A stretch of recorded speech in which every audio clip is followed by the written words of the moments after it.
네, 오늘도 역시나 여러분들의 종목 상담 이미 또 많이 오고 있다고 합니다. 지금 바로 연락 주셔야 저희한테 상담 받으실 수 있는데요. 전화번호 02-2000-4919번으로 활짝 열려 있고요. 또 문자 메시지 샵 2034로 고민되시는 종목명, 매수가 비중 남겨주셔도 저희 전문가분들이 자세하게 상담 도와드리도록 하겠습니다. 네, 그럼 저희 바로 첫 번째 시청자분부터 만나보도록 할게요. 시청자님 안녕하세요. 네, 안녕하세요. 네, 반갑습니다.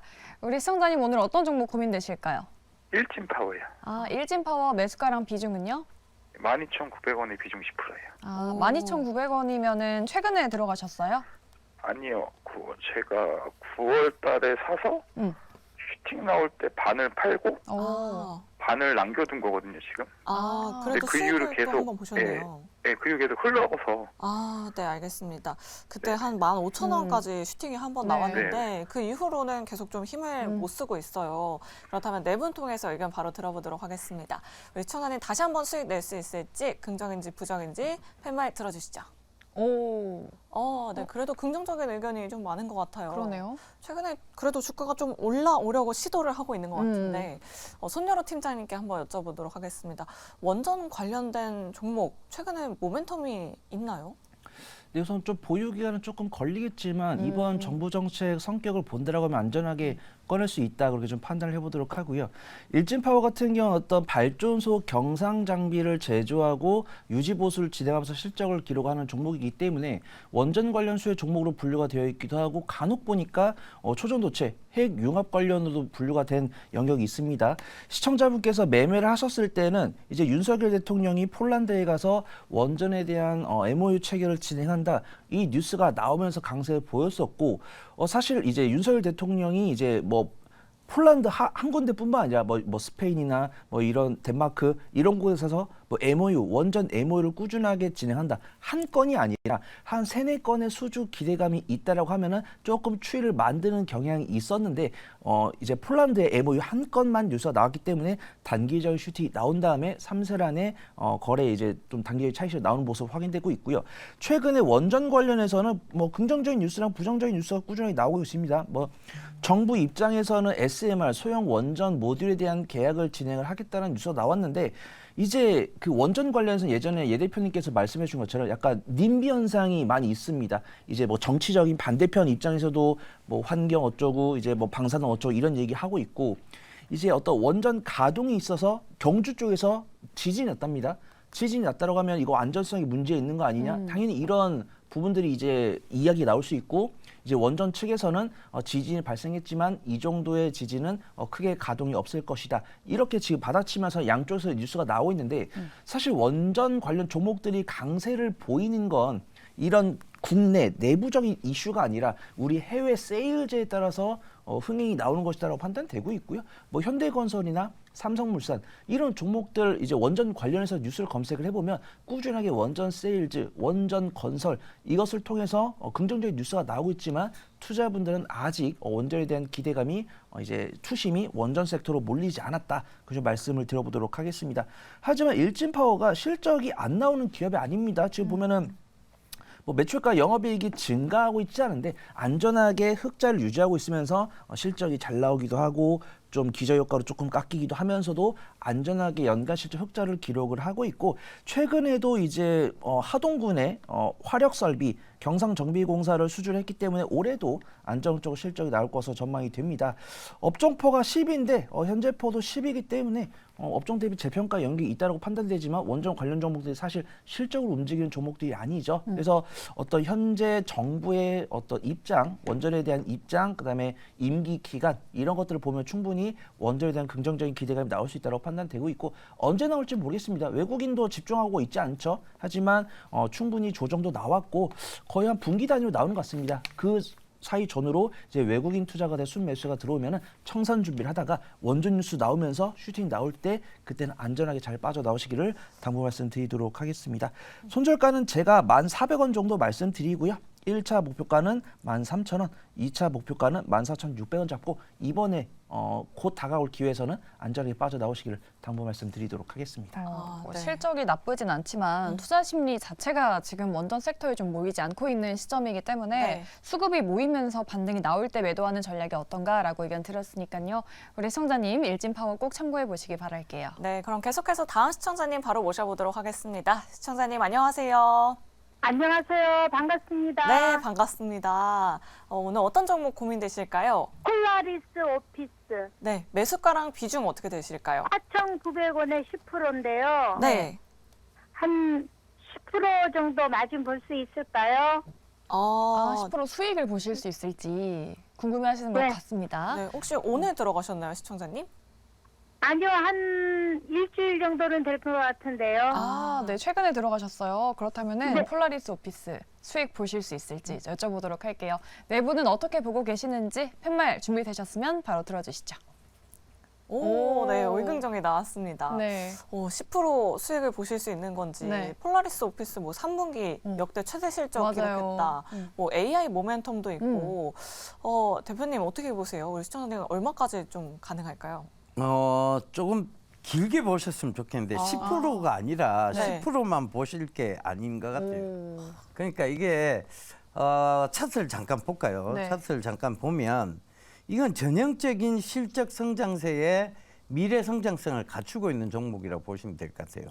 그러니까 계속 성장을 그러니까 이게 4차 산업혁명, 그러니까 우리가 흔히 말하는 플랫폼 구조가 완벽해질 때까지는 무조건 들고 가보셔야 될 것 같아요.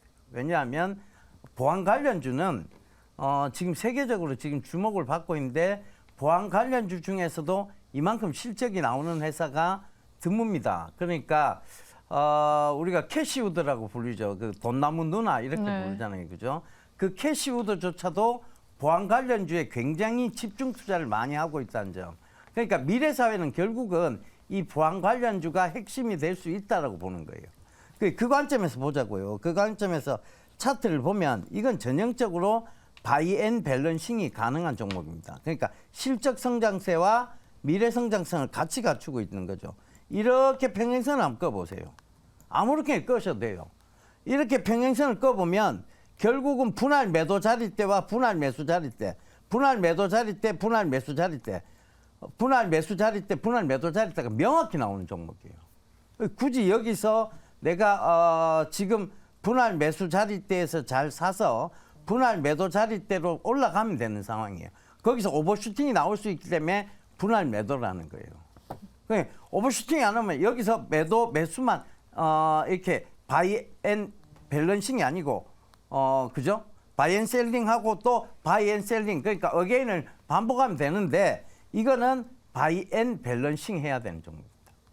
사서 분할로 매도하고 다시 분할로 재매수하고 분할로 재매도하는 전형적인 바이 앤 밸런싱 패턴의 종목이라는 거죠. 그게 가능하려면 두 가지 전제 조건이 성립해야 돼요. 하나는 실적 성장세가 명확해야 된다는 거. 또 하나는 뭐냐면 미래 가치가 명확해야 된다는 거. 근데 두 가지 다를 만족하고 있어요. 그러니까 그 관점에서 보면 들고 가시는 게 맞지 않을까요? 저는 바이 앤 밸런싱을 한번 권해드리겠습니다. 네, 조금 짧게보다는 좀 중장기적으로 지켜보셨으면 좋겠다라고 이렇게 말씀해 주셨고요. 바이 앤 밸런싱 꼭 기억해 보시면 좋을 것 같습니다. 네, 폴라리스 오피스 올금정 또 상담 도와드렸고요. 다음 시청자분도 바로 만나보도록 할게요. 시청자님 안녕하세요. 안녕하세요. 감사합니다. 네, 반갑습니다. 잘 보고 있습니다. 아이고, 감사합니다. 감사합니다. 우리 시청자님 오늘 어떤 종목 들고 계세요? 삼성 정유경 매수가랑 비중은요? 13만 2천 원에 10%. 13만 2천 원이면 최근에 들어가셨어요? 네네. 우리 이걸 시청자님. 빠져갖고 들어갔는데 네. 매도를 언제 해야 되나 그게 제일 궁금해요. 수익 보고 계시네요. 네네 매도. 일단 너무 축하드리고요. 네. 언제 매도를 해야 할지 네네 내분 얼마에 통해서 매도를 해야 되나. 네, 알겠습니다. 내분 매도 통해서 가격이 제일 궁금합니다. 네, 부탁드립니다. 네, 감사합니다. 내분 아이고, 통해서 바로 아이고. 들어보도록 할게요. 네 분 준비되셨으면 팻말 들어주시죠. 역시. 월등정이 나왔습니다. 네. 삼성전기 최근에 좀 시장에서 부각을 받고 있는 것 같아요. 한 달 동안 정말 잘 올라와주고 있거든요. 맞습니다. 그러면은 조봉수 팀장님께 한번 여쭤볼게요. 우리 시청자분 행복한 고민을 또 하고 계시는데 네. 얼마까지 보시면 될까요? 진짜 얼마까지라는 질문이 제일 항상 어렵죠. 제일 어렵죠. 맞아요. 네. 사실 저는 가격보다는 좀 시기를 좀 암시를 좀 해드리고 싶어요. 네. 결국에 삼성전기가 MLCC 적중형 구조, 거기에다가 카메라 모듈까지, 스마트폰 수혜까지 이야기를 하다 보니까 온디바이스 AI의 전폭적인 수혜주가 아니냐라는 이야기 덕분에 지금 좋은 상승분을 만들고 있는데요. 최근에 삼성전자 또한 임원 이제 교체 단행을 또 진행을 하면서 또 좋은 이야기를 좀 보이고 있듯이 삼성전기와 같이 삼성전자 그룹 내에서 지속적인 이제 미래 디자인 쪽에 투자를 확대하고 있는 구간이기 때문에 상당히 지금 저평가 구간이라고 저는 판단을 하고 있습니다. 지금 수급도 한번 보시면은 삼성전기가 기간이 정말 연속적으로 많이 들어왔어요. 저평가 매집 구간이라고 판단했는지 지금 11월부터 계속 연속적으로 11월 10일부터 단 하루만 빼고 계속 들어왔네요. 수급도 상당히 좋은 상황이기 때문에 지금 수익 중이신데 축하드리고요. 저는 좀 이제 기간을 좀 정해드리고 싶어요. 기간. 이게 사실 온디바이스 AI라고 이야기하는 여러 가지 섹터들도 마찬가지입니다. 중간에 분명히 가격 조정이 나올 수도 있고 아니면은 기간 조정 형태로 횡보가 나올 수도 있습니다. 이미 많이 올라와 있는 상황이잖아요. 자, 그런데 오케이. 조정이 나올 수도 있습니다. 조정 나왔다가 다시 결국엔 올라가요. 왜? 우리가 앞에서 계속 얘기했던 포인트는 뭐였습니까? 반도체 업황 회복입니다. 회복이기 때문에 우상향 확률 매우 높고 앞에서 골드만삭스 관련된 이야기가 나왔었는데 골드만삭스가 국내 특히나 한국 증시 관련해가지고도 2024년도 성장률을 50% 이상을 바라봤듯이 그 부분은 무슨 이야기냐? 반도체가 50% 이상 또 회복할 가능성이 매우 높다라는 이야기로 결부지으시면 좋을 것 같습니다. 다만 제가 이야기하는 포인트는 우리가 지금 온디바이스 AI에 주목하는 건 일단은 스마트폰입니다. 갤럭시 S24 관련해가지고 AI 스마트폰 언제 나오나요? 라는 부분이거든요. AI 스마트폰에 관련돼가지고 실증 우리가 실물을 확인하게 되는 시점이 저는 단기 고점이 아닐까라는 좀 생각을 하고 있습니다. 다른 부분은 아니고 이제 어찌 보면은 메모리 여팡도 회복되고 반도체들도 지금 좋은 분위기를 보이고 하고 있습니다만 실질적으로 우리가 아직 확인한 건 없어요. 아직은 저는 그러다 보니까 기대 심리 구간이 조금 더 우세하다는 판단이 조금 강합니다. 그러다 보니까 기대 심리 구간에서 실물적인 부분을 확인을 했었을 때 그 향후 방향성을 확인할 때가 일부 또 조정이 펼쳐질 구간이기 때문에 내년도 아마 중순쯤에 아마 갤럭시 S24가 또 발표될 것으로 예상이 되고 있는데요. 그때까지 저는 홀딩 하셨으면 좋겠습니다. 현재 구간이 어찌 보면은 정고점 일단 직전 고점이 16만 5천 원까지는 충분하게 열려있는 상황입니다. 다만 명심하셔야 될 점은 삼성전기 대형주입니다. 대형주다 보니까 최근에 시장이 중소형주 내지는 IPO와 같이 주가 상승에 의해 거리낌이 없는 종목들이 선행적으로 올라가는 시장이기 때문에 이 대형주 한동안 좀 재미없게 우상향할 수 있습니다. 그럼에도 좀 시간을 가지시고 저는 개인적으로 이제 가격까지 말씀 여쭤보셨으니까 저는 17만 원까지 열어드리겠습니다. 충분하게 17만 원 구간까지 열려 있는 것으로 보이니까 꾸준히 한번 이 온디바이스 그리고 반도체 회복 업황에 한번 올라타 보시면 좋을 것 같습니다. 네, 갤럭시 24에 또 온디바이스 AI가 들어간다는 게 그게 저도 기대가 되거든요. 네. 이 기대 심리가 주가에도 이제 반영이 될 수 있기 때문에 우리 시청자님 이미 수익이시지만 또 17만 원까지 괜찮을 것 같다라는 의견 잘 참고해 보시면 좋을 것 같아요. 그럼 추가적으로 이거 한 번만 더 물어보고 싶어요. 온디바이스 AI 관련주로 삼성전기가 최대 수혜주로 거론이 되고 있다라고 하는데 네. 조원수 팀장님께서 앞서서 삼성전기는 대형주다라고 이렇게 또 말씀을 해주셨거든요. 네. 과연 우리는 그럼 삼성전기 같은 이런 대형주 아니면 삼성전자, SK하이닉스를 온디바이스 AI 수혜주로 보면 좋을지 아니면 좀 중소형 종목들을 보면 좋을지 또 있다면 어떤 종목들이 있을지 조범수 팀장님께 한번 추가적으로 더 여쭤보도록 할게요. 다시 접니까? 네. 이게 최근에 이제 가장 온디바이스 이야기를 했었을 때 일단 스마트폰에만 좀 집중을 해볼게요. 네. 스마트폰에 집중했었을 때 최근에 시장 내에서 가장 주목받았던 종목이 바로 제주반도체입니다. 이제 메모리에도 좀 종류가 많아요. GDDR 아니면 그냥 DDR, LPDDR 종류가 굉장히 많은데 제주반도체 같은 경우에 어떤 종목이었냐면 LPDDR이라고 해가지고 로우 파워, 그러니까 저전력 메모리, 휴대폰에 들어가는 저전력 메모리입니다. 근데 재미있는 사실은 제주반도체는 SK하이닉스나 삼성전자 납품량이 아닙니다. 전반적으로 제품은 중국향 매출을 좀 띄고 있는 종목 중에 하나예요. 자, 그러다 보니까 좀 이제 많이 갈리는 겁니다. 이제 성장은 할 것 같은데 SK하이닉스도 보시면은 제가 진짜 답답해요. SK 하이닉스가 삼성전자 메모리 관련해서 점유율을 넘어섰습니다. 근데 주가가 이래요. 답답하지 않습니까? 삼성전자는 어떻습니까? 파운드리 매물 실적이 안 좋고 TSMC는 최근에 7나노 제품군을 10에서 9에서 10%로 기억하고 있습니다. 가량 할인까지 한다는데 재고까지 정리하면서 삼성전자는 너무 보수적인 입장만 고수하고 있다 보니까 실질적으로 반도체 쪽만 바라봤을 때는 매력도가 떨어집니다. 왜? 보수적이니까요. 자, 그러다 보니까 이제 많이 갈리실 거예요. 여기서 중소형주 타야 되나요? 대형주 타야 되나요? 많이들 이제 아마 궁금하실 건데 사실 중소형주 같은 경우에는 이미 시세들을 많이 분출한 상황입니다. 저희가 주식을 대응할 때 항상 과매수권이라는 아니면 오버슈팅 이런 표현들을 많이들 쓰실 텐데 이미 시세 분출을 굉장히 많이 했습니다. 저희가 조금 전에 예시를 드렸던 제주 반도체 같은 경우에는 4,000원, 3,900원에서 지금 7,800원까지 100%가량 시세를 분출했습니다. 미래 가치 따지면 더 올라가야 되는 거 아니냐라고 하실 텐데 일단 그거는 제품 나오고 봐야죠. 제품들이 얼마만큼 또 이제 메모리 추가적으로 늘어난지 메모리 여팡이 여기서 더 빠르게 개선이 되는지 여부까지도 봐야 되기 때문에 지금은 일단 단기적으로 오버슈팅이라고 바라보는 게 옳습니다. 그런 상황이기 때문에 반도체 솔직히 물리셔도 상관은 없어요. 근데 오버슈팅이 나온 종목들을 물렸을 때는 좀 피곤해지십니다. 그렇기 때문에 솔직히 저는 개인적으로는 안정적인 매매는 당연히 대형주, 재미없어도 대형주라고 판단을 하고 있습니다. 수혜주가 뭐냐, 대형주도 수혜주가 될 수 있냐라고 물어보셨는데 결론적으로는 그러면은 우리 여러분들께서 난 뭐 살지 모르겠다. SK 하이닉스 사시면 됩니다. SK 하이닉스가 제가 방금 전에 답답하다고 말씀을 드렸다시피 이미 삼성전자를 매출량을 D램 메모리 매출량을 뛰어넘었어요. 향후에는 어떨까요? 향후에도 계속 점유율 좋을 겁니다. 하이닉스의 딱 한 가지 걸림돌은 중국향 법인 매출밖에 없습니다. 중국 경기 살아나야 된다라는 이야기와 동일한 이야기이기 때문에 그 부분에 대한 부담감만 덜어낸다면은 SK 하이닉스는 더욱이 날아오를 수 있을 겁니다. 메모리가 물론 메모리 쪽으로만 계속해서 제가 주목하는 이야기를 드리고 있는데 이 사실 메모리 사이클이라는 게 상당히 중요한 포인트로서 이 반도체를 투자함에 있어서 무조건 알고 가셔야 되는 내용입니다.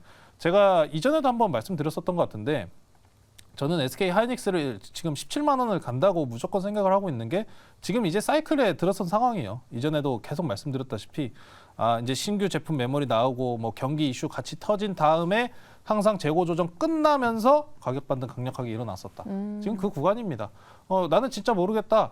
나는 주식에 손도 느리고 모르겠다 하시는 분들은 SK 하이닉스 만약에 시장에 좀 조정이 나온다. 12월 달 같은 경우에 특히나 차익 구간 많이 벌어지는 구간이거든요. 네. 작년 12월 달 같은 경우에도 무슨 일이 있었냐면은 배당락 떨어지니까 바로 그냥 시장 그때 2%였나? 2% 가까이 밀리는 모습도 나왔었습니다. 네. 그만큼 12월 달은 차익 실현 구간이 좀 벌어지는 상황이기 때문에 최근에 높게 올라간 종목들도 가격 조정이나 일부 아니면은 기간 조정 형태를 좀 기다려 보셨다가 노려보시는 게 좋고 아직 나는 진짜 모르겠다 다시 한번 말씀드리지만 그냥 SK 하이닉스 사시면 됩니다. 네. 이번에 반도체는 다시 한 번 더 레벨업을 하는 타이밍이다. 그렇게 설명드리겠습니다. 네. 반도체주 전략에 대한 의견은 좀 비슷하신 것 같아요. 지금 과열권에 있는 중소형주는 조금 지양해야 된다라는 네. 의견 좀 전반적인데 조 팀장님은 SK 하이닉스를 좀 마음 편하게 한번 노려보자라는 전략을 네. 말씀해 주셨네요. 그러니까요. 저도 오늘 제주 반도체가 큰 폭으로 하락하는 걸 보고 굉장히 놀랐는데 그러니까요. 관심 있으신 분들 SK 하이닉스 관심 있게 지켜보시면 좋을 것 같습니다. 네. 자, 그렇다면 계속해서 문자 상담으로 넘어가 보도록 하겠습니다. 포스코 DX 가지고 계신 시청자분이 계신데요. 5477번 님이십니다. 59,000원에 매수하셨고요. 30% 저항석에 막혀서 너무 지겹네요.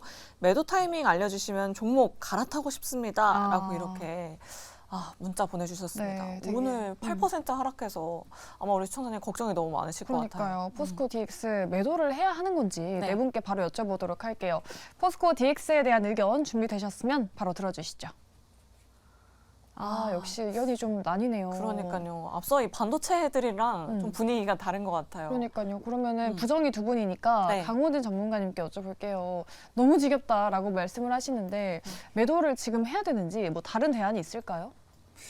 네, 일단은 사실 지금 매수가가 59,000원으로 거의 최고가 수준에 지금 위치를 하고 있는 상태라서 네. 그래서 일단 부정 의견을 드렸고 사실 포스코 DX 같은 경우에는 사실 2차 전지 사업과 관련해서 굉장히 밀접한 관계를 가지고 있는 것은 아닙니다. 그렇기 때문에 지금 포스코 홀딩스를 비롯해서 이 포스코 그룹주들이 2차전지 관련주들을 묶이면서 이 그룹주들이 전반적인 상승이 나오는 데 이어서 이 코스피 이전 상장이라는 이슈가 덧붙여지면서 주가 상승이 좀 크게 나왔던 종목이라고 좀 보시면 될 것 같습니다. 그래서 물론 지금은 그룹주로 엮여 있어서 2차전지 관련주들과 함께 움직임을 좀 보였는데 지금 뭐 양극재 같은 경우에도 사실 주가가 많이 빠졌습니다. 고점 대비해서 많이 빠졌는데 지금 이 포스코 DX 차트를 보시면은 크게 빠진 상황이 아니에요. 지금 고점 대비해서도 최고점이 64,800원 정도가 되는데 고점 대비 한 18% 정도밖에 빠지지 않았습니다. 근데 그에 반해서 다른 종목들은 이미 뭐 30% 이상 크게는 뭐 50%대도 조정이 나온 그런 종목들이 상당히 좀 많은 상황이기 때문에 여전히 추가적인 조정이 나올 수 있는 그런 자리에 있다 이렇게 좀 말씀드리고 싶습니다. 그래서 지금 이미 지겨움을 느끼고 계시고 또 지금 보시면은 이제 막 지지선을 이탈하는 그런 흐름들이 나타나고 있기 때문에 이제 조정이 시작이 될 수 있다. 그러니까 지금 하방으로 봤을 때는 45,000원 이하로도 열릴 수가 있는 부분이기 때문에 저라면은 사실상 현금화를 해두고 차라리 좀 다른 종목을 좀 보다가 저점이 좀 잡혔는지, 그러니까 이 주가의 안정화가 이루어지는지 체크를 하고 접근을 할 것 같습니다. 아, 네. 네. 뭔가 안정되는지 보고 접근을 해야 된다라는 네. 말씀 들어봤어요. 부정이 두 분이시니까 네. 우리 시청자분 좀 유의하시면 좋을 것 같습니다. 네, 그럼 긍정 의견도 한번 들어봐야겠죠. 오늘 2차전지 대형주들이 정말 큰 폭으로 하락을 해줬습니다. 저희 앞서서 오프닝 때도 이야기를 했었는데 GM이 LG 에너지 솔루션에게 보조금을 더 요청하면서 2차전지 대형주들이 또 하락했고요. 이 테슬라에서 사이버 네. 트럭이 나왔는데 그것도 실망 매물이 나왔잖아요. 그러니까요. 생각보다 반응이 별로 좋지 않은 것 같아요. 이걸 단기적인 악재로 봐야 할지, 네. 2차전지주들, 대형주들 조금 더 힘을 내지 못할지 예병근 대표님 긍정 들어주셨으니까 좀 예. 긍정적인 부분 좀 말씀해 주시면 좋을 것 같아요. 그 악재일까요, 과연? 그는 이제 이게 악재로 받아들일 필요가 있나에 대한 부분입니다. 그러니까 이거는 결국은 흥행을 하고 있으니, 특히 전기차가 흥행하고 있으니 이런 불협화음도 나오는 것이고 시장의 화두가 되는 것인데 이걸 악재로만 받아들이기는 조금 좀 무리가 있지 않느냐라는 생각이에요, 저는. 그러니까 결국은 기승전 결국 많이 보급되고 많이 이제 활용 가치가 높으니까 보조금도 더 내놔라고 하는 것이고, 그죠? 그 다음에 사이버 트럭 지금 그것도 마찬가지예요. 전기 트럭도 마찬가지로 화두가 되고 있는 거잖아요, 그죠? 시장에 관심이 뜨거운 거고. 그런데 특히 포스코 같은 경우에는 포스코 그룹주들은 동반 상승하거나 동반 하락하는 성향이 굉장히 짙습니다. 특히 뭐 지금 2차전지 관련주들은 동반 상승, 동반 하락이 굉장히 강하죠. 그런데 여기서 자세히 살펴봐야 될 것은 뭐냐면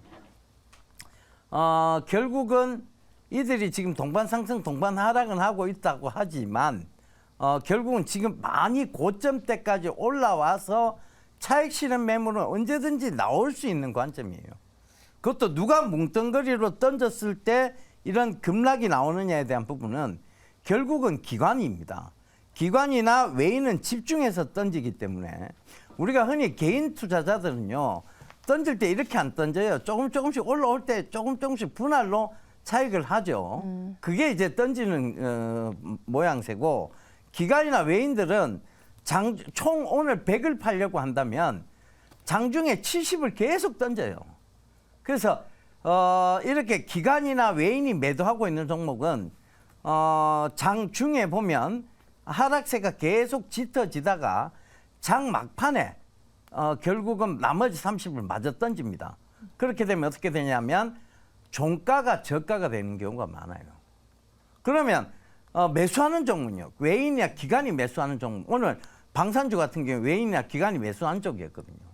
이들은 100을 오늘 매수한다고 하면 70을 장중에 사요. 그럼 계속 올라오죠. 그리고 장 막판에 30을 마저 삽니다. 그러니까 종가가 고가가 되는 경우가 많아요. 이건 뭘 의미하느냐 하면 그들이 그날 하루 나는 매매를 잘했다가 되는 거예요. 단기적으로 보면. 팔았는 것도 매도를 잘했다가 되는 거예요. 그거를 하기 위해서 장중에 70을 던지고 마지막에 비중 30을 던지는 겁니다. 그러다 보니까 오늘 기관 쪽에서 대거 물량들이 나오기 시작하니까 결국은 종가가 저가가 되는 이런 현상이 나왔는데 이걸 잘 안 보자고요. 그러면 지금 나쁘냐에 대한 얘기예요. 나쁘지는 않잖아요. 그죠? 네. 그러면 급등 이후에 자 이렇게 보자고요. 이건 차트 패턴이 급등 이후에 횡보 구간이에요. 지금은 어떻게 보면 횡보 구간인데 이 횡보 구간을 평행선이 아니라 이렇게 박스권을 딱 그려보면 이 부분과 이 부분이에요. 결국은 47,000원대와 지금 고점인 6만 원대 부근 요 사이를 지금 왔다 갔다 어떻게 보면 왔다 갔다 한다고 볼 수 있어요. 근데 시청자분이 산 거는 결국은 박스권에서 상단 부분이고 그럼 박스권 하단인 47,000원 부근 오면 추가 매수를 하면 결국은 지금 박스권 상단을 다시 찍을 때 매도를 하면 충분한 이득이 되실 수 있겠죠. 그 관점에서 저는 봐야 된다고 봅니다. 전기차는 여전히 핫한 시장이고 그리고 포스코 그룹주는 지금 가장 좋은 시기입니다. 그 시기의 관점에서 보면 지금은 어찌됐든 급등 이후에 횡보 구간 이게 나오고 있는 구간이다 보시면 좋을 것 같아요. 이게 급락이 안 나오는 거는 그러니까 확 이 박스권을 다 깨고 내려오지 않는 거는 네. 그만큼 매수하고자 하는 쪽이 강하다는 얘기예요. 맞아요. 반발 매수가 강하다. 예. 네. 어찌됐든 간에 박스권 안에서의 저점인 거지 완벽한 급락은 아닌 것 같다. 추가적으로 또 상승할 여력이 아직 남아있다라고 이렇게 말씀해 주셨습니다. 네. 그럼 한 번만 더 들어보도록 할게요. 손연아 팀장님, 또 포스코 굉장히 관심 갖고 계신 종목이기도 한데 포스코 DX의 오늘의 하락 어떻게 생각하실까요? 네, 50만 포스코홀딩스 주주분들의 마음을 대변하도록 하겠습니다. 네. 일단 충분히 단기적인 약세 나올 수 있다고 판단되고 있고요. 어떤 성장 섹터가 3개월, 6개월 내내 하루도 쉬지 않고 오를 수 있을까요? 일단 뭐 포스코 DX 언제 사셨는지 모르겠는데 지루하다고 말씀하신 부분은 이해할 수 있습니다. 하지만 만약 시청자분께서 매수가가 한 5만 5천 원 아래고 비중이 10%면은 뭐 이해를 하겠습니다. 근데 저는 아무리 좋은 종목도 비중이 20% 넘어가면 전 사실 뭐 시청자분께서 비중을 한 20% 이내로 사셨으면 긍정을 드리려고 했었는데 비중이 30%셔서 좀 중립을 드렸고요.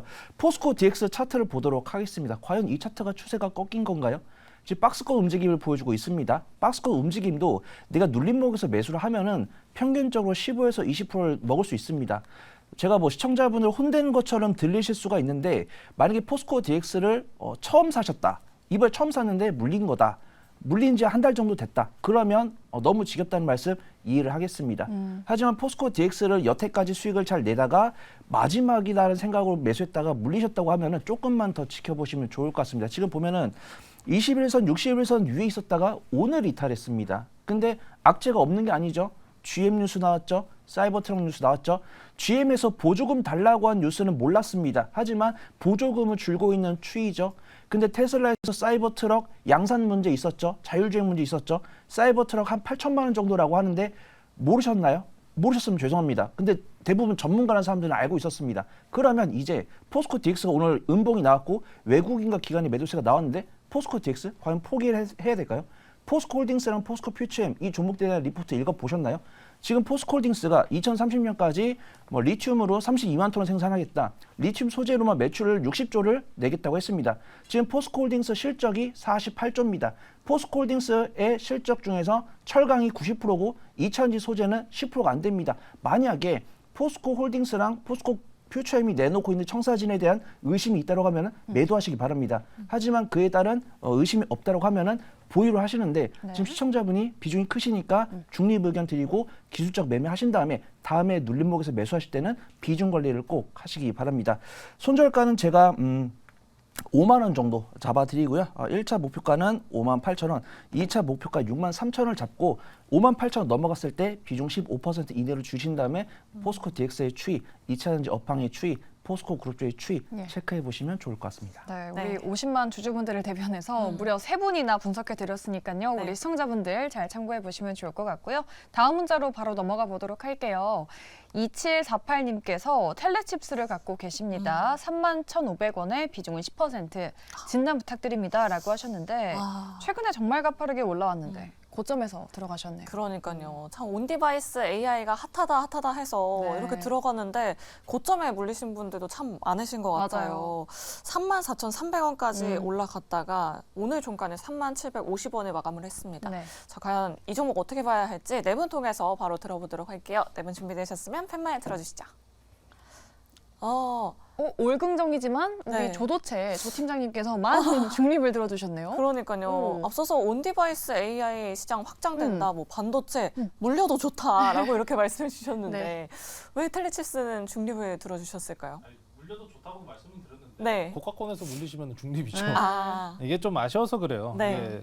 사실 진짜 전달부터 반도체도 많이 말씀드렸었는데, 그러니까 어찌 보면은 이런 고가권에서 지금 매매 형태를 취하신 분들이 생겼다는 시점에서 어찌 보면은 포모 현상이 이제부터 좀 일어나고 있다고 판단하는 게 맞을 것 같습니다. 아, 텔레칩스가 이제 온디바이스 AI라는 말씀을 주셨는데, 텔레칩스 같은 경우는 이제 NPU 특히나 자율주행 모바일 쪽에 조금 더 자율주행 쪽에 더 가까운 실적을 보이는 종목 중에 하나입니다. 당연히 자율주행 그리고 이런 NPU 같은 경우에는 점차 시장 확대될 거 당연합니다. 당연한 수순이고 점차 기술이 진보하는 과정이 있는 종목이기 때문에 유망한 건 맞아요. 근데 지금 당장 가격은 마음에 안 듭니다.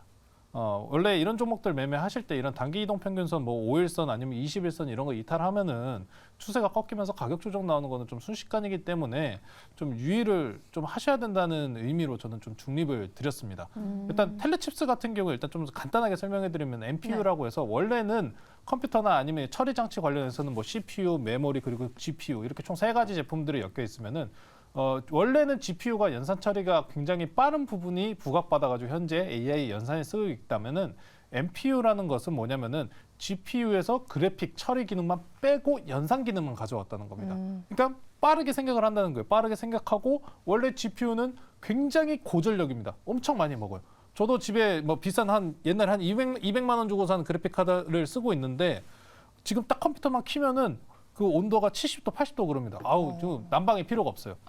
자, 그게 단점인데 그 단점을 제거한 게 NPU입니다. 미래가치 시장적으로는 정말 중요한 섹터 중에 하나예요. 저전력 그리고 고성능. 얼마나 중요합니까? 반도체에서 언제나 따지는 게 뭐예요? 고저전력이랑 고성능입니다. LPDDR5도 뭐예요?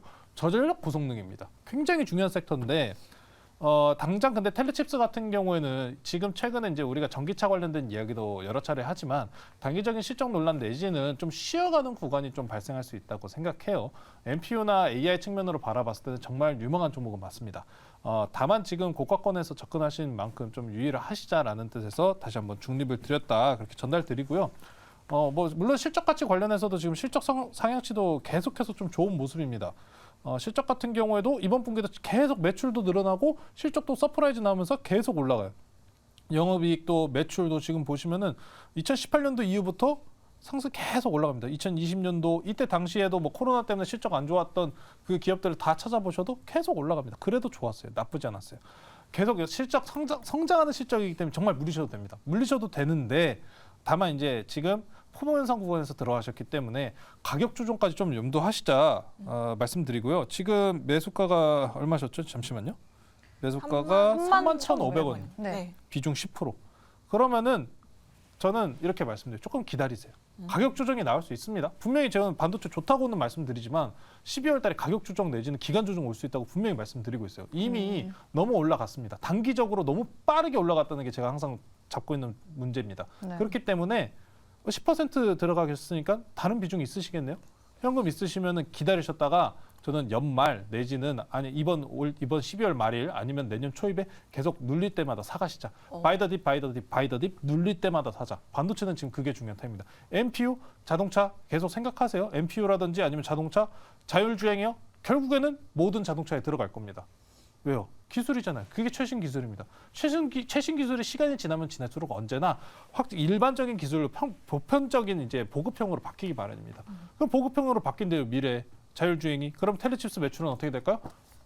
더 많이 올라가겠죠. 그게 가장 중요한 포인트니까 네. 저는 지금 일단 단기적으로 가격은 비싸니까 좀 유의하시면서 그나마 대신 팔지 마시고 눌리면 눌릴 때마다 계속 모아가시자.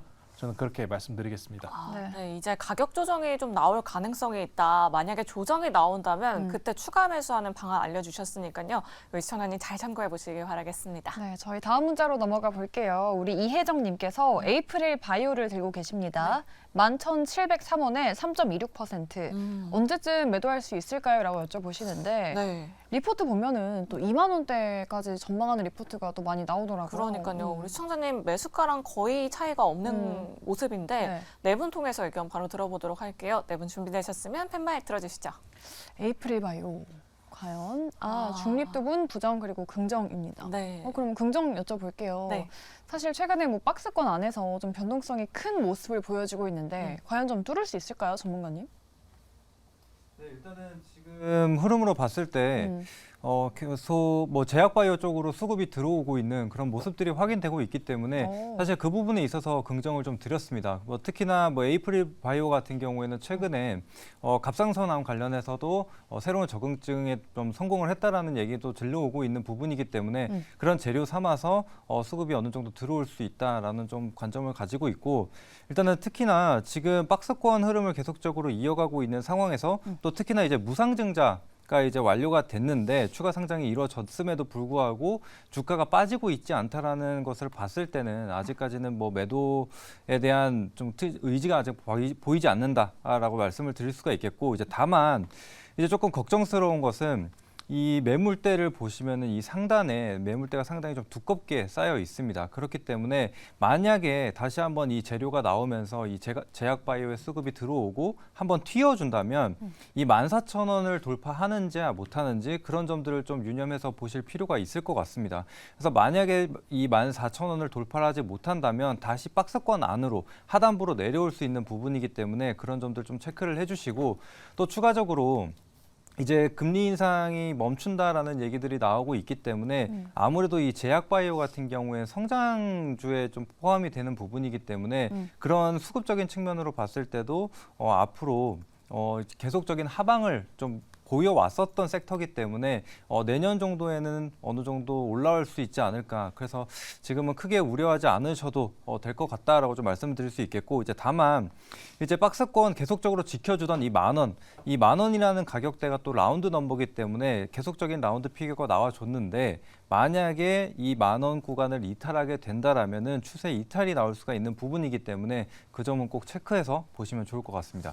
좀 금리 인상에 대한 부담 사그라들면서 제약바이오에 수급이 들어오고 있잖아요. 그래도 뭐 내년 정도까지는 괜찮겠지만 그 알려드린 가격대를 좀 떨어진다면 그 부분 좀 유의해야겠다라는 점 우리 시청자분 잘 참고해 보시면 좋을 것 같습니다. 네, 내 종목도 이렇게 자세하게 상담 받고 싶으시다 하시는 분들 아래 나가고 있는 02-2000-4919번으로 연락 주시면 되고요. 또 문자 메시지 샵 2034도 활짝 열려 있으니까 여러분들의 많은 참여 부탁드리도록 하겠습니다. 네, 그럼 저희 다음 시청자분도 바로 만나보도록 할게요. 시청자님 안녕하세요.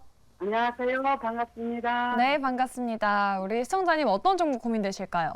네, LNF고요. 매수가랑 비중은요? 네, 매수가가 22만 원이고요. 예, 비중이 10% 정도 되거든요. 네, 그런데 지금 계속 떨어지다가 그저께부터 조금씩 올라오고 있거든요. 맞아요. 네, 그래서 이게 내 매수가까지 올라가서 팔아도 될지 아니면 그 안에 얼마 선에서 매도를 해야 될지 그게 좀 궁금해서 전화드려봤습니다. 네, 알겠습니다. 최근에 이 LNF 코스피 이전 상장에 대한 이야기가 나오고 있더라고요. 맞아요. 뭐 1월 중순에 코스피로 이전한다 이런 내용들이 있던데 네 분은 어떻게 보시는지 바로 들어보도록 하겠습니다. 네 분 준비되셨으면 팻말 들어주시죠. 역시 올긍정 나왔어요. 네, 다행이네요. 그러니까요. 최근에 그래도 바닥권에서 잘 올라와 주고는 있는 것 같은데 그럼 손 팀장님께 여쭤볼게요. LNF 22만 원까지 가능하겠죠?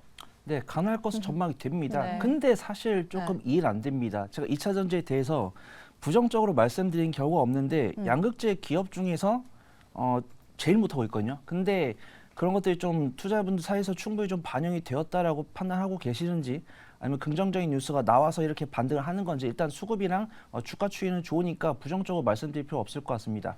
일단 우리가 알고 있는 양극재 기업으로는 뭐 에코프로, BM, 뭐 LNF, 뭐 포스코홀딩스, LG화학 이렇게 들 수가 있는데 사실은 LNF가 영업이익률도 제일 낮고요.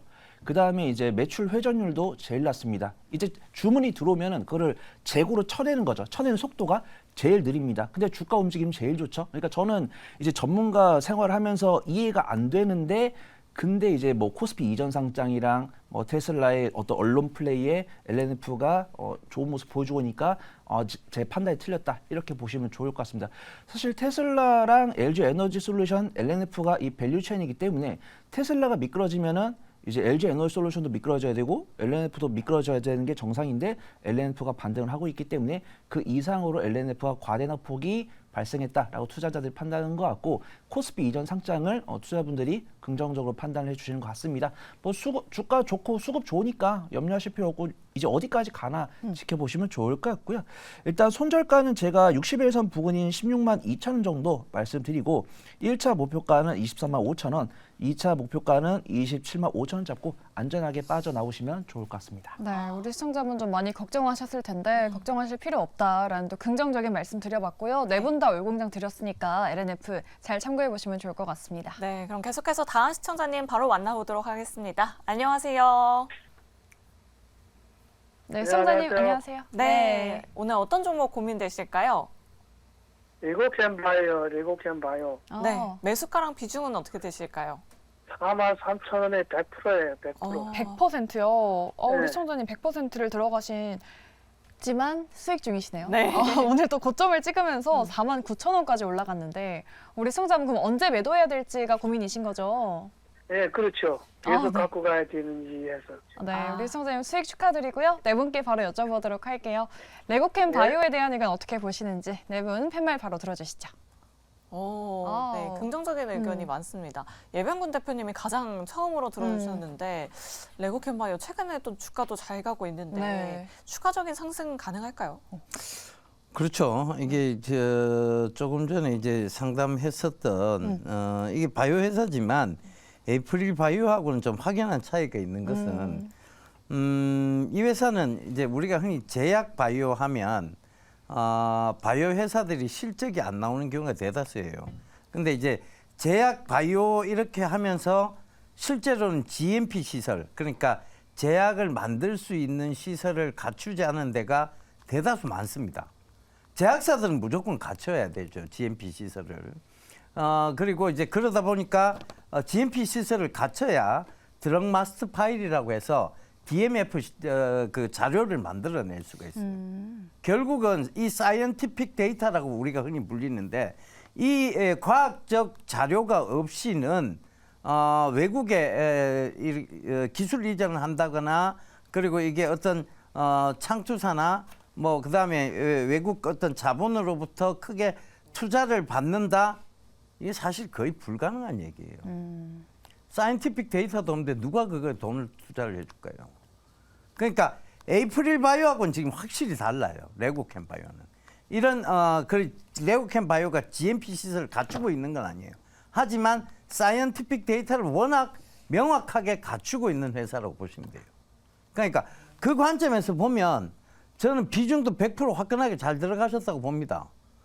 결국은 비중을 나눈다는 것은 확신이 없다는 얘기고 확신이 없다는 건 나눠서 분산할 수밖에 없는데 분산하다 보면 돈이 안 돼요. 그러니까 이제 확실하다고 생각하셔서 들어가셨다면 지금 구간에서 해야 할 일은 뭐냐에 대한 부분인데 시청자분이 이 내부적인 어떤 모멘텀을 계속 확인할 수 있느냐? 그건 불가능해요. 그러니까 그러면 뭘 할 수 있느냐? 언론에 나오는 이런 내용들, 그러니까 이 성장성들을 계속 확인해서 이게 그 성장성이 이어질 수 있느냐에 대한 확인 과정을 계속 거치셔야 돼요. 근데 이 부분도 사실 언론은 역이용되는 경우가 많으니까 자 이걸 과학적으로 이렇게 하자고요. 그러니까 지금 구간은 49,000원입니다. 그럼 익절가를 얼마를 딱 잡느냐 하면 45,400원, 500원 요 선을 잡는 거예요. 익절가를. 그러면 추세를 지금 타고 있잖아요. 타고 있으니까 지금 만약에 이 45,400원 이 부분을 터치하지 않으면 나는 계속 들고 갈 거야 하시면 됩니다. 그러다가 이게 지금 저항대로 보이는 지금 이 5만 원을 결국은 뚫어내야 돼요. 뚫어내서 뚫고 나서 58,000원을 가면 그 53,000원 부근, 55,000원 부근, 53,000원 부근을 다시 익절가를 잡으면 돼요. 이게 바로 어깨에 파는 전략입니다. 어깨 반대편 어깨를 우리가 알 수가 없잖아요. 어깨를 올라오는 어깨를 잡는다는 건 그게 어깨일지 배꼽일지 허리일지 아무도 몰라요. 왜? 얼굴을 확인이 안 됐는데. 조범수 팀장님 지금 키가 굉장히 크시거든요. 네. 이분 얼굴 확인 안 했어요. 근데 키가 작은 내가 만약에 키가 작은 사람이 거기에 있었다면 당연히 그 올라오는 어깨가 될 수 있지만 조범수 팀장님 같은 경우는 그게 허리가 될 수도 있다는 얘기예요. 그러니까 반대편 어깨를 팔려면 결국은 익절가를 높이는 수밖에 없어요. 그게 가장 현명한 전략입니다. 아시겠죠? 그 관점에서 대응을 그러니까 철저하게 내가 정확한 내용을 내가 인지할 수 없다. 그럴 때는 익절가를 높여서 내가 반대편 어깨에 팔겠다는 확실한 전략을 세우시는 거예요. 그게 제가 드릴 수 있는 답변입니다. 네, 알겠습니다. 레고캠 바이오 이미 수익 중이지만 조금 더 볼 수 있겠다라는 의견 잘 참고해 보시면 좋을 것 같습니다. 저희 바로 다음 전화로 넘어가 보도록 할게요. 시청자님 안녕하세요. 네, 안녕하세요. 네, 반갑습니다. 시청자님 네. 어떤 종목 고민되실까요? 에코프로요. 아, 매수가랑 비중은요? 5%. 매수가는요? 111만 5천 원. 111만 원. 네, 우리 시청자님 굉장히 높은 가격대에 들어가셨네요. 네, 오늘 2차 전지에 대한 상담이 참 많이 들어오는 것 같은데 네. 우리 시청자님은 매수가가 워낙에 높으셔서 빠르게 저희가 상담 도와드리도록 하겠습니다. 네 분 준비되셨으면 팻말 들어주시죠. 오, 의외로. 그러니까요. 올 긍정 그리고 한 분만 중립이 나왔네요. 네. 사실 오늘 에코프로 BM은 잘 갔는데 에코프로는 또 하락으로 마감을 맞아요. 했어요. 공매도 금지 이후에 조금 움직이는 듯 싶었더니 최근에 또 박스권에 있는 모습인데 에코프로 우리 시청자님 어떻게 대응하면 좋을까요? 누구한테 문을 주신 건가요? 우리 손 손혜란 팀장님. 네. 네, 저인 것 같았습니다. 일단 뭐 매수가는 좋다고 말씀드리기는 어렵겠지만 비중이 좋아서 다행이다라고 좀 말씀드리고 싶고요. 2차 전지에 대해서는 사실 긍정적인 리포트가 안 나오고 있습니다. 이제 에코프로나 뭐 에코프로 BM, 뭐 포스코 홀딩스나 포스코 퓨처엠 이런 종목들에 대해서 긍정적인 리포트가 안 나오고 있어요. 근데 에코프로랑 포스코 그룹주가 갈린 이유가 에코프로 같은 경우는 약간 자금이 필요하고 포스코 홀딩스 같은 경우는 자금이 이미 있고 그다음 대부분 기업들이 상장사가 있으니까 어떤 투자를 위해서 주주들한테 손을 벌릴 가능성이 적고 어떤 그 목표가 확고하니까 조금 포스코홀딩스한테 좀 뷰를 주는 부분이 있고 에코프로한테 아쉬운 점은 포스코홀딩스는 이 2차 전지에 대해서 자신들의 목표, 뷰 이런 거를 명확하게 말하고 바꾸지 않는데 에코프로는 언론 플레이를 잘 안 하고 있습니다. 거기다가 에코프로랑 에코프로 BM이 오늘 다른 모습을 보여준 이유를 굳이 말하라고 하면은 에코프로가 정기 공채를 연기했다고 합니다. 그래서 이런 게 이제 아쉬운 거죠. 어떤 2차 전지에 대한 포부를 줄인 것도 아니고 채용을 안 하니까 아 이게 뭔가 내부에 문제가 있나 보구나. 그러니까요. 그렇게 해서 사실 뭐 제일 큰 이슈는 2000지 전반에 테슬라가 찬물을 뿌린 거겠지만 굳이 찾아라. 에코프로 BM의 차이를 굳이 찾아라고 하면은 요 이슈가 있는 거다라고 판단되고 있고요. 수급 안 좋기 때문에 추가 매수 의견은 드리지 못하겠습니다. 하지만 과거 이제 이번 주 일주일 보면은 외국인 투자가 꾸준히 매수하다가 오늘 하루 팔았습니다. 비중 작으시니까 추가 매수해 보시면 좋을 것 같고요. 추가 매수는 제가 추가 매수 가격을 지금 말해보라라고 하시면 한 65만 원, 65에서 60만 원 정도 그때 가격대 잡아보시면 되시고 제가 이제 매수해도 된다라고 하실 때 그때 추가 매수하시면 되니까 주상전화 매일 챙겨보시기 바랍니다. 네. 깨알같이 홍보까지 해주셨습니다. 네. 에코프로 65만 원 선 내려오면 추가 매수하는 방안 우리 시청자님 잘 고려해 보시면 좋을 것 같습니다. 네, 저희 한 분이 또 중립을 들어주셨잖아요. 네. 그래서 예병근 대표님께 한번 여쭤볼게요. 예. 아무래도 매수가가 조금 높으시긴 한데 근데 나머지 분들은 또 긍정을 들어주셨거든요. 네. 중립을 들어주신 이유가 있을까요? 일단 제가 최근에 이제 계속 말씀드렸던 건데 2차 전지 중에서는 코스모 신소재를 좀 눈여겨보자. 그러니까 결국은 지금 많이 오르고 앞으로 어떤 지금 그 다음 그러니까 이제 우리가 흔히 이제 2차 전지가 가야 될 그 다음 시장은 결국은 단결정 배터리 쪽인데 지금의 어떤 삼원계 배터리 쪽에 지는 해를 계속 끌어안고 가기보다는 다음이 펼쳐지는 단결정 배터리 쪽에 그러니까 우리는 계속 미래를 봐야 되는 직업이거든요.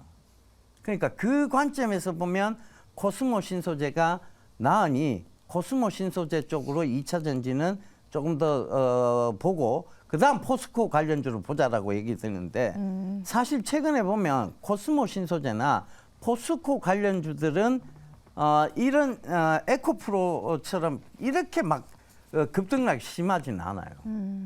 어느 정도 오늘도 코스모 신소재 보면 한 4% 정도 하락이 나왔는데 이거 보면 지금 거의 횡보 구간이에요. 여기서는 차트를 크게 늘려나 보면 상승 이후에 거의 횡보가 나오고 있는 구간이지 급락은 없다는 얘기예요. 이건 뭐 왜 급락이 없느냐? 미래가 있기 때문이에요. 그 3원계 배터리는 지는 쪽이라니까요. 3원계가 끝나고 나면 3원계에서 다음 가야 될 쪽은 단결정입니다. 그러면 우리 3원계가 왜 그렇게 떴습니까? 그때 당시는 3원계가 미래였어요. 그 관점에서 보면 지금은 3원계가 미래가 아니고 네. 단결정이 미래예요. 그러니까 자꾸 미래를 보셔야 됩니다. 그 관점을 꼭 좀 참고하셨으면 좋겠어요. 네, 이렇게 네. 에코 프로에 대한 두 분의 또 자세하고 꼼꼼한 내용 들어봤으니까요. 우리 시청자분들도 잘 참고해 보시면 좋을 것 같습니다.